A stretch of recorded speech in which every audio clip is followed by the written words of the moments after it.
हो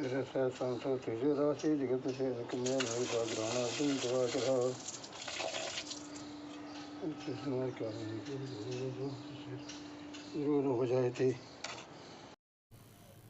तांबे के बर्तन इतने जल्दी काले होते हैं, 24 घंटे में ऐसे हो जाते हैं। ये गड़वी,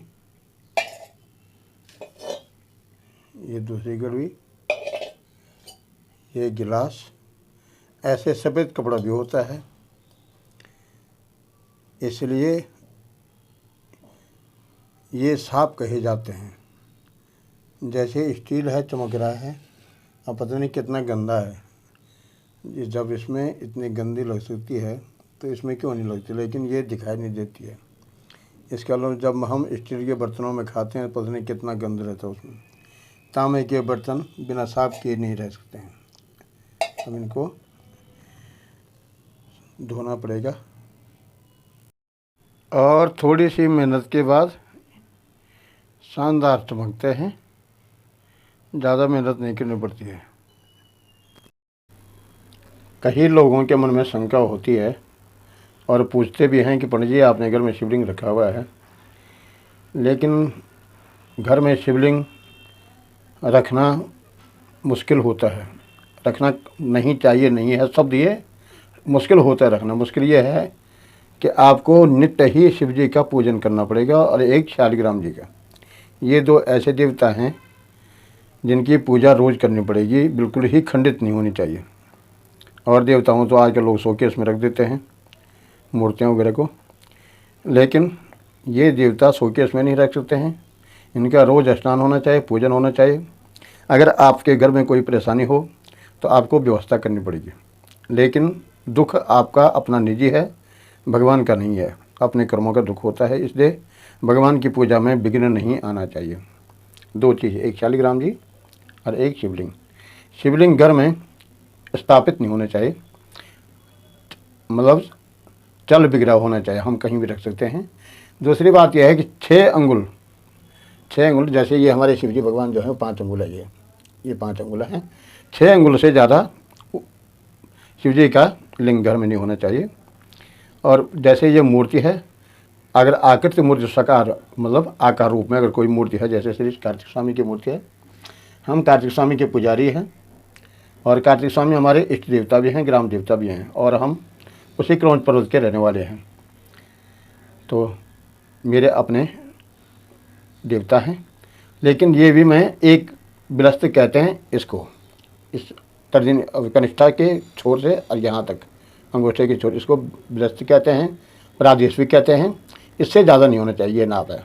तो मैंने इसी नाप के अनुसार रखे हुए हैं, और मूर्तियों को आप जितना मर्जी रखो, रख सकते हैं। लेकिन ये 2 देवता ऐसे हैं, शिव जी का लिंग, और ये नित्य कर्म में आते हैं। नित्य कर्म इसे को कहता हूँ मैं, जो मैं नित्य कर्म कहता हूँ। संध्या तो मैंने जैसे कर दी है, अब इनका स्नान, इनका श्रृंगार बहुत ज़रूरी होता है। आप कैसी स्थिति में हैं ये मायने नहीं रखता है, लेकिन इनकी व्यवस्था करनी बहुत ज़रूरी है। पहले तो हो सके तो अखंड दीप इनके सामने जलाएं, कोशिश करनी चाहिए। कभी कभी जोत बुझ जाती है, उसमें कोई पाप नहीं लगता, लेकिन जैसे देखते हैं वैसे जला दो उसे को। अखंड जोत गृहस्थ में कहते हैं, गृहस्थ के लिए।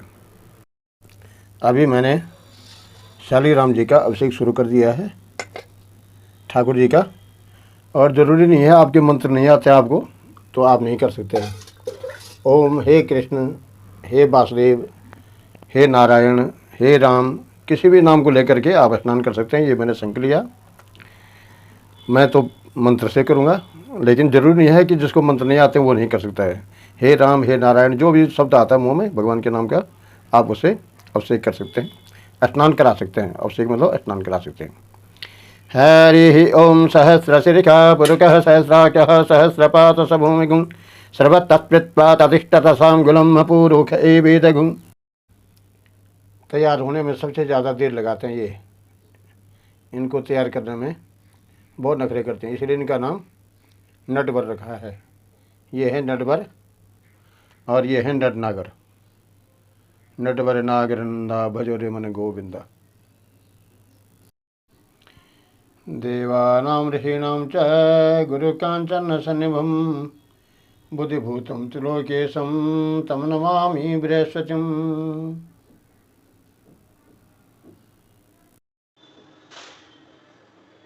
ॐ सान्द्रानन्दपयोदशोभगतनुं पीताम्बरं सुन्दरं बाणसरासनं कटिलसचूर्णिरभाडम्बरं राजीवायतलोचनं धृतराजोटेन संशोभितं सीतालक्ष्मणसंयुतं मृगतं रामाभिरामं भजे। तुम हो एक अगोचर सबके प्राणपति, स्वामी सबके प्राणपति, किस विधि मिलहूँ दयालु, किस विधि मिलहूँ मैं राम जी, तुमको मैं कुमति। ओम जय जगदीश हरे। ओम विषय विकार मिटाओ, पाप हरो देवा, स्वामी कष्ट हरो देवा, श्रद्धा भक्ति बढ़ाओ, श्रद्धा प्रेम बढ़ाओ, संतन की सेवा। ओम जय जगदीश हरे। ईश हरे स्वामी जय दीनानाथ हरे, प्रभु जय सिया राम हरे, भजमन जय जय भोलेनाथ हरे, प्रभु जय राधे श्याम हरे। भक्ति जनों के संकट, दास जनों के अवगुण, बंसरी वाला दूर करे। ओम जय जगदीश हरे। त्वमेव माता च पिता त्वमेव, त्वमेव बन्धु च सखा त्वमेव, त्वमेव मां पुण्डरीकाख्य सर्वपापं हरोद्भव। शङ्खमध्ये स्थितं तोयं भ्रामितं केशवोपरि, अङ्गलग्नमनुष्याणां ब्रह्महत्या विमोहिता। ॐ सर्वे भवन्तु सुखिनः, सर्वे सन्तु निरामया, सर्वे भद्राणि पश्यन्तु मा कश्चित् दुःखभाग् भवेत्। ॐ त्वदीयं वस्तु गोविन्दं त्वमेव समर्पयेत्, गिराणां समुखो भूता प्रसीद परमेश्वरः। अन्नपूर्णे सदापूर्णे शङ्कर प्राणवल्लभे, ज्ञानवैराग्यसिद्ध्यर्थं भिक्षां देहीं च पार्वती, माता च पार्वती देवी, पिता देवो महेश्वरः, बान्धवा च भक्ता च स्वदेशो भुवनत्रयम्। श्री रामचंद्र। मेरी आज की सायंकालीन पूजा पाठ सब समापन हो गया है और इसी के साथ आज के वीडियो को भी समापन कर रहा हूँ। आज का मेरा नित्य क्रम का वीडियो कैसा लगा, लाइक करें, शेयर करें, कमेंट करें, सब्सक्राइब करें चैनल को। शुभ रात्रि, धन्यवाद, नमस्कार।